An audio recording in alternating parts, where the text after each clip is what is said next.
in almost in every modern translation in Mark chapter 11. Matter of fact, Mark chapter 11, I've got it in the MEV, verse 22.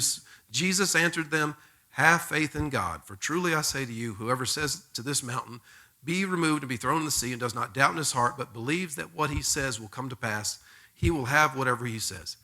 Have faith in God. Every modern translation renders it as have faith in God.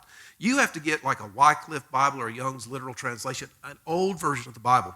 Matter of fact, I got this when I was a kid.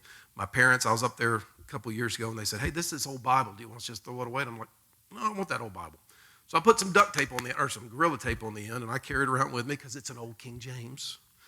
And I'm fond of King James, but this particular one is an authorized version, which means it's got this column in the middle with these cross references. And here's what it says about that verse, have faith in God. And King James says has faith in God. But then it puts a note that says, have the faith of God. Have the faith of God. So the modern translations all say have faith in God. The old ones say have the faith of God. Or I've heard it said this way, have the God kind of faith. Well, so okay, it's just in or of. What's the big difference? And I went to the Lord and I said, what is the difference? How can I explain the difference of in versus of? And then the Lord reminded me of a story. If you've been in church for a while, you've heard this. I think the guy's name was Blondine or somebody who put this tightrope wire across the Niagara Falls. This was years ago. They don't let people do this anymore. And he said, I'm going to go across the tightrope. Back in the 1800s, 25,000 people supposedly showed up to watch him tightrope across the Niagara Falls. So he did it. Yay, everybody's hooping. He gets a wheelbarrow, goes across, back and forth. Yay. He puts sacks of flour in. He does it back and forth. And then he says, hey, who believes I can do a person across this? Everybody's like, yay. And he goes, all right, who wants to volunteer?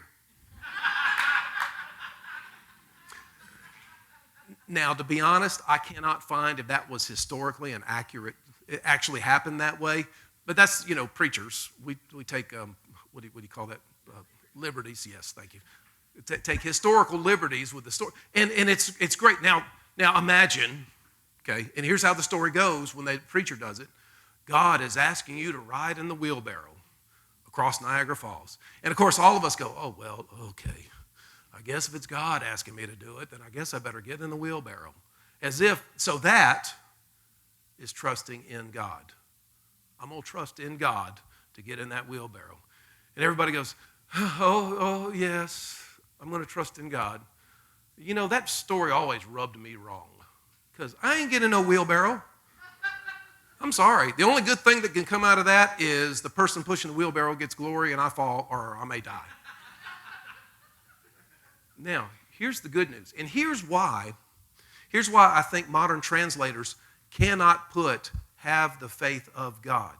It's too unbelievable for modern man to grasp. It's easy to say, well, have faith in God. Just trust in God. But God's saying, no, don't just trust in me. Have my faith. Take my faith. Take the God kind of faith. So he's not asking you to get in the wheelbarrow. He's asking you to realize you can walk the tightrope. You can push somebody else in that wheelbarrow, and you will not fall. Now, that's a completely different subject.